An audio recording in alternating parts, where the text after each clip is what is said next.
Hai calon-calon SPM Smektar, bakal mahasiswa-mahasiswi satu masa nanti insya-Allah. Salam ceria, apa kabar semua? Cikgu harap kamu semua sehat-sehat saja dan sentiasa bersemangat positif. Okey, baiklah, tanpa membuang masa, cikgu teruskan ke sesi motivasi ringkas yang bertajuk hebat. Okey, mari kita terokai setiap huruf atau abjad yang mewujudkan, yang membentuk perkataan hebat. Okey, pertama iaitu huruf H. Huruf H. Apa yang dimaksudkan dengan huruf H? H merujuk kepada hari. Okey, hari. Hari ini boleh merujuk kepada harian, apa yang kamu mau lakukan pada hari tersebut. Okey, sebagai contoh, hari ini hari Sabtu, saya rasa saya mau tolong mamak saya lah untuk tanam bunga.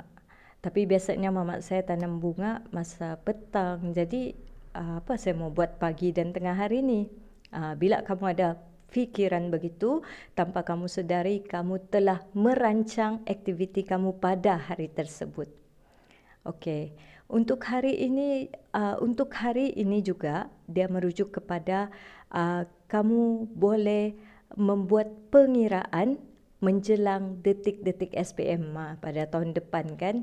Jadi kamu boleh buat dashboard kamu sendiri, buat kamu punya satu sistem pengiraan hari menjelang SPM, road to SPM macam begitu ke apa-apalah kan.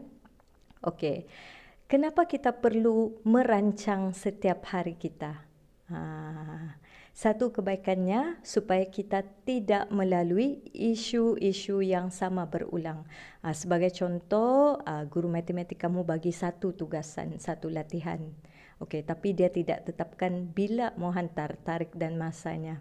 Jadi kamu pun plan, okey, saya akan buat pada hujung minggu ni.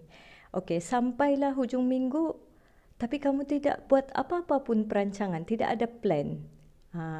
Sekali masa PDPR subjek matematik, cikgu tu pun tanya, okey sudah siap tugasan yang cikgu bagi? Di situlah kamu mula panik kan? Oh ya, saya lupa pula mau buat hari Sabtu yang lalu. Itulah kebaikannya, kenapa kita perlu merancang. Okey, untuk merancang ini, ikutlah kesesuaian dan cara masing-masing. Ada setengah orang dia suka menulis. Dia ada buku sendiri, buku catatan dia. Comel kan? Okey, buku-buku yang comel ni kamu boleh beli di Mr. DIY atau kamu boleh beli buku biasa dan kamu hias-hias sajalah kan? Ataupun ada setengah orang dia lagi selesa guna telefon pintar saja. Okey, dia type-type di telefon pintar sebagai reminder. Dan cikgu yakin dan percaya ada di kalangan kamu yang pernah dengar gagal merancang bererti merancang untuk gagal. Fikir-fikirkan kata-kata itu. Okey, seterusnya ialah huruf I. Huruf I. I merujuk kepada elak. Okey, elak. Apa mudah elak ni cikgu? Elak tempat sesak kah? Okey, elak pergi rumah kawan kah? Elak dari berkunjung ke mana-mana kah? Okey. Elak ini merujuk kepada elakkan gangguan emosi, elakkan sifat-sifat negatif. Okey, gangguan emosi yang macam mana? Contohnya, kamu bangun pagi, kamu sudah komplain, kenapalah pagi ni panas betul. Bisingnya rumah sebelah tu, bisingnya dorang ni main saja pagi-pagi, awal pagi orang mau tidur. Bila kamu mulakan hari kamu dengan kata-kata yang negatif, maka emosi kamu akan terganggu dan percayalah sepanjang hari tu kamu akan bad mood saja. Okey, bagaimana pula mengelak sifat negatif? Contohnya bertangguh ataupun malas. Macam mana caranya? Caranya kamu kena sedarkan diri kamu bahawa setiap hari adalah hari yang baru dan kamu perlu melaluinya dengan sesuatu yang baru yang lebih positif. Kalau kamu terus-terusan malas, kalau kamu terus-terusan bertangguh, apa yang akan terjadi? Kesan dia kepada diri kamu sendiri. Okey. Seterusnya lagi, yaitu huruf B. B merujuk kepada bina. Bina. Apa yang mau dibina ni cikgu? Bina bangunan kah? Bina rumah kah? Bukan. Bina ni bina semangat positif. Okey, bina mood-mood yang gembira, yang ceria. Bagaimana cara untuk membina, mewujudkan semangat-semangat positif ini? Okey, mengikut individu masing-masing dia ada cara sendiri. Ada orang dia suka buat gerakan senam aerobik, senaman ringkas. Ada setengah orang dia suka dengar muzik. Okey, ada muzik-muzik tertentu bila dia dengar dia akan membangkitkan semangat membara dalam diri dia. Sebagai contoh, lagu Gemuruh dari Faizal Tahir ataupun mana-mana lagu yang kamu rasa bila kamu dengar lagu tu dia dapat membakar semangat dalaman kamu untuk terus sentiasa positif sepanjang hari, sentiasa bersemangat sepanjang hari.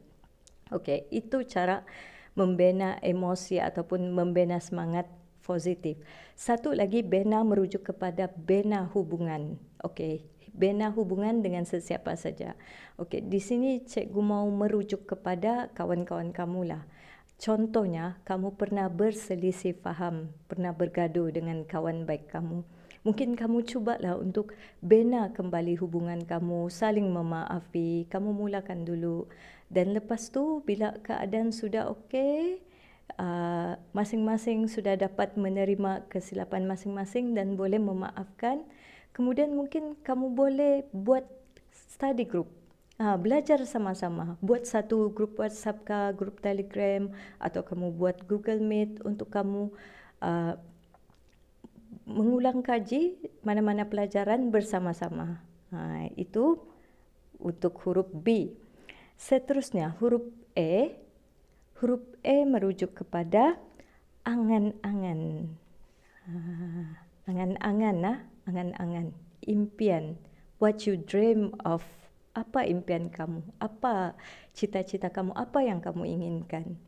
Okey, contohnya kamu ingin membanggakan ibu bapa kamu. Bagaimana caranya? Kalau membanggakan ibu bapa ni dia terlampau luas. Membanggakan dari segi apa? Keputusan akademik, pencapaian akademik, ataupun dengan kamu mendapatkan masa depan yang cerah. Ikutlah masing-masing juga.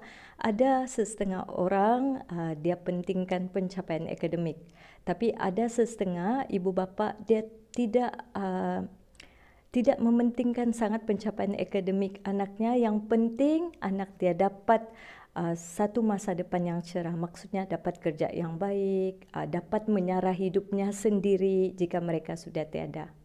Okey, jadi angan-angan ini boleh juga kita tafsirkan sebagai cita-cita. Okey, cita-cita kamu. Cikgu bagi contoh. Mesti kamu semua suka Korea kan? Okey, jadi pasti ada di kalangan kamu yang bercita-cita, berimpian mau pergi ke Korea.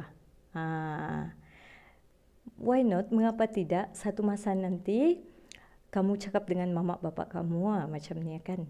Mak, mari kita pergi Korea. Besok kita pergi ya. Okey, mama siap-siaplah bawa pakaian apa semua. Besok kita pergi Korea ni. Bapak juga sekali. Mesti diorang terkejut kan. Di situ pun adalah salah satu, itu pun adalah salah satu cara kamu untuk membanggakan ibu bapa kamu.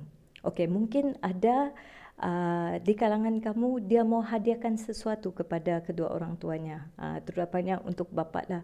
Sebab bapak dia ni selalu pakai motor, sejak pergi mana-mana pakai motor pergi kerja, kalau hujan basah. Okey, jadi dia berimpian, berangan-angan satu masa nanti dia mau hadiahkan sebuah kereta untuk bapak dia.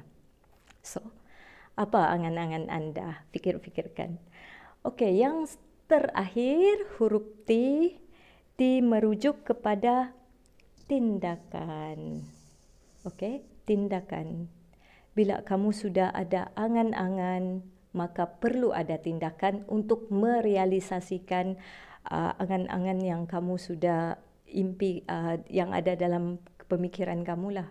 Okey, tindakannya apa? Bagaimana? Contohnya kamu berangan-angan untuk pergi Korea. Apa yang kamu perlu buat supaya angan-angan kamu itu menjadi kenyataan. Contohnya macam tadi juga lah, mau belikan mamak bapa kereta, mau mamak bapa kamu senang, mau mamak bapa kamu bangga, apa tindakan kamu? Dari tadi kita sudah cakap mengenai perancangan, plan harian kamu, dan kamu cuba untuk elakkan gangguan-gangguan emosi, kemudian dengan membina semangat positif. Seterusnya adalah merealisasikan angan-angan dengan membuat tindakan. Itulah di sebalik abjad hebat, HEBAT. Okey, cikgu mau kongsikan satu cerita motivasi yang pernah disampaikan oleh Ustaz Badli Shah dalam ceramahnya sempena Hari Guru yang bertajuk Guru Bermental Juara. Dia punya tajuk ceramah tu begitu, kamu boleh cari di YouTube, Ustaz Badli Shah, Guru Bermental Juara. Okey, cerita motivasinya begini. Pada zaman dahulu kala lah, satu masa dulu, ada seorang pedagang, dia memiliki seekor keldai. Okey, satu hari tu dia tercari-cari, mana sudah keldainya. Dia terdengar bunyi. Lebih kurang begitulah bunyi keldai kan. Cikgu pun tidak tahu bunyi sebenar keldai, tidak pernah bersemuka pun dengan keldai. Okey, dia dengar lagi bunyi tu macam bunyi keldai dia. Dia cari-cari, dia jumpa. Okey, keldai tu termasuk di dalam perigi buta. Tahu kan perigi buta ni? Perigi buta ni perigi yang sudah kosong, yang tiada air sudah.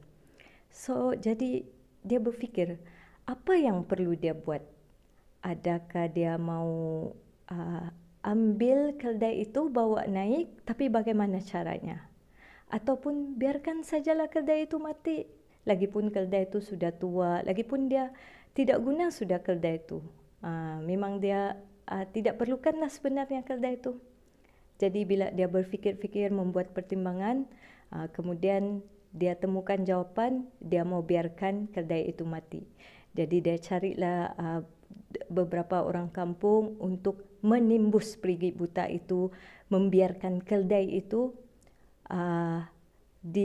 ditimbuslah oleh tanah. Okey, datanglah orang untuk menimbus keldai itu dengan tanah. Okey, yang keldai ni pun hairanlah. Mungkin Tuhan saya mau kasih selamat saya, tapi kenapa dia timbus saya dengan tanah? Lepas tu keldai itu cuba untuk berfikir apa yang perlu dia buat. Dia tidak mau juga mati ditanam hidup-hidupkan di dalam perigi buta. Jadi caranya bagaimana? Dia bila orang timbus dia guna tanah tu dari atas, dia geleng-gelengkan kepala dia supaya tanah itu jatuh ke tepi. Setiap kali dibuat begitu, itulah juga keldai itu buat. Dia akan goyang-goyangkan badan kepala dia. Lepas tu, bila tanah tu jatuh ke tepi, dia naiklah ke atas tanah tu. Okey, sepanjang proses itu berlaku, dia masih berbunyi, begitulah lebih kurang. Okey, lepas tu tiba-tiba keldai itu senyap. Yang tuan dia dan orang yang pergi mau menimbus dia tu pun heran. Oh, mungkin keldai itu sudah mati. Bila diorang tengok ke dalam perigi buta tu, keldai itu sudah naik ke atas. Tinggal sedikit lagi dia mau melangkah keluar dari perigi buta. Okey, apa pengajaran dari cerita itu? Pengajarannya ialah bagaimana seekor keldai menghadapi dugaan, musibah dengan cara yang kreatif. Bila kita berhadapan dengan dugaan, dengan cabaran, dengan halangan, ya kita berhak untuk berasa sedih, berasa kecewa. Tapi sampai bila kita mau dalam keadaan begitu? Okey, dalam keadaan sedih saja, kenapa begini, kita kena lebih kreatif. Fikir secara kreatif bagaimana cara untuk mengatasi masalah itu. Dan yang terakhir daripada cikgu beri kamu 3 soalan. Okey, yang pertama, jika bukan sekarang, bila lagi? Jika bukan di sini, yaitu di Taman Ria, di mana lagi? Dan jika bukan kamu, siapa lagi? Fikir-fikirkan dan semoga kamu terus cemerlang. Bye.